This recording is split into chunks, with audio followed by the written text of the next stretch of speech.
ఎట్లుంది? బాగుందా ఇన్ని రోజులు? ఇందాకనే మాట్లాడుతున్నా. ఎస్. Hello big boss. బాగున్నాను బిగ్ బాస్. Thanks a lot. నమస్తే. నమస్తే. చెప్పండి సార్.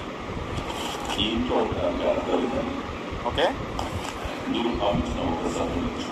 ఓకే తగిన కారణాలు చెప్పి ఓకే వారి బెస్ట్లో ఓకే డ్యాగన్ వచ్చి నామినేట్ చేయండి. రెండే ఇచ్చారు బిగ్ బాస్.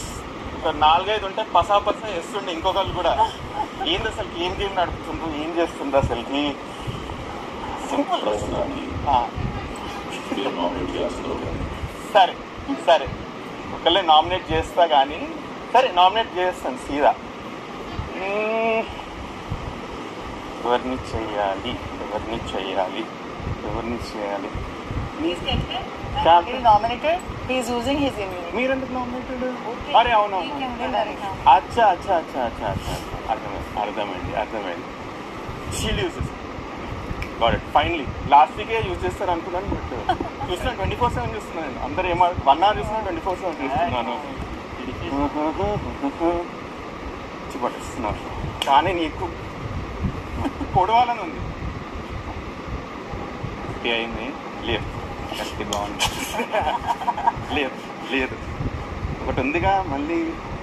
అలా ఎవరు ఇచ్చారు? ఒకటే పొడవమంటే ఇద్దరు ఇచ్చారు. ఒకటి పొడవాలి, ఒకటి వేరే వాళ్ళకి ఇవ్వాలి.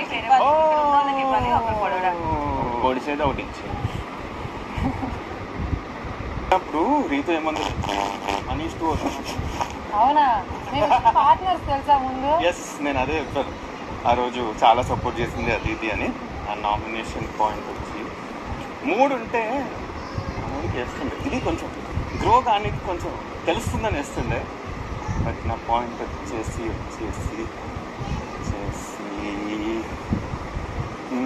ఆలోచిస్తున్నాను. పాయింట్స్ ఒకసారి గ్యాదర్ చేసుకుంటున్నాను అంతే. మాకు కూడా ఇది వాటర్ సడన్ సప్లై లెక్క వచ్చింది. సో తెలీదు.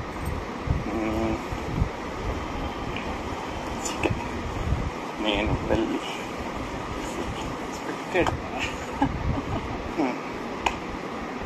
ఎందుకు ఎక్స్పెక్ట్ చేసిన? చూస్తున్నా అయ్యా. అరే బాగానే ఏం 50 days అయింది కదా, బాగానే గ్రో అయింది అందరు. సో నేను నామినేట్ చేయబోయే contestant big boss season 9 winner trophy చేతిలో తీసుకొని ఒక అతను ఇస్తే నాకొద్దు ఇప్పుడు తర్వాత తీసుకుందాంలే అని కొంచెం భయపడి పక్కకు పెట్టిన వ్యక్తి కళ్యాణ్ పడాల.